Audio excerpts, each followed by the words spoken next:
Vārds deputātam Artusam Kaimiņam.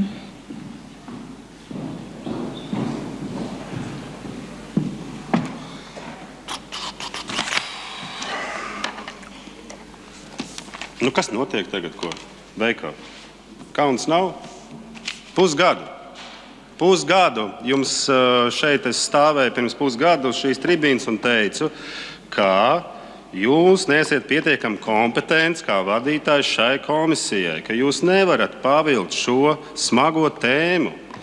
Paiet pusgads, opozīcijas deputāti ir veiksmīgi pametuši šo te komisiju. Ādamsona kungs, Ruka kungs. Visiem kolēģiem jūs teicāt paldies. Kam jūs teicāt paldies? Sev, Dombravam un Kalniņam. Pasakiet paldies nodokļu maksātājiem, kuri samaksājuši ir 15,000 eiro par viņu darbu, par pusgada darbu. Rezultāts ir kaķim zem astes.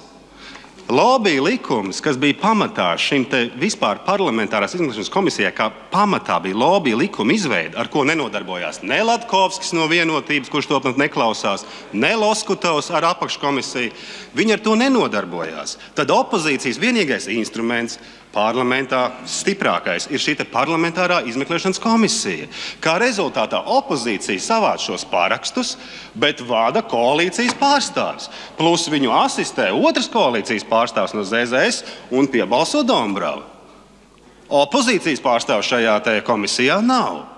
Un viņi izmeklē, redziet, šo te garo nosaukumu par korupcijas, lobēšanas, organizētās noziedzības, kontrabandas ietekmi uz nodokļu iekasēšanu un tā tālāk un joprojām.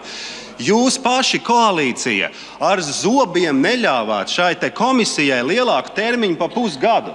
Paši jūs to darījāt. Tagad Veiko, kurš 3 reizes savu sasaukumu pirmā un cer pēdējā laikā, ir 3 reizes administratīvi jau sodīts.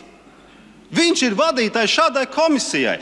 Kādā veidā tā vispār var būt? Jūs paši sev spļaujat virsū. Tas ir skaidrs, bet jūs paši negribējāt šo te 6 mēnešu pagarinājumu. Tagad Veiko, atvainojiet, iespējams divnieku karalis nav ticis galā ar uzdevumu, nav uzrakstījis ziņojumu.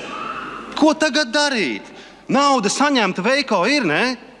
Atpakaļ jādod ir. Tikpat cītīgi, kā saņēma un tērēja, tā arī atdod atpakaļ šos 15,000 eiro, ko veiksmīgi tu noteikti esi apguvis. Es vēršos tagad pie opozīcijas pārstāvjiem, pie Saskaņas. Es nesaprotu, kāpēc Viļums ir parakstījis šo te. Viļums taču ir no opozīcijas. Nē, Viļums paņem un paraksta. Tāpēc, ka varbūt jūs esat Vienotība, Bondars, kuri jau apsēdies, nav vienotībā vēl. Ne, man nav nekas jāprasa, Bondaram prasa.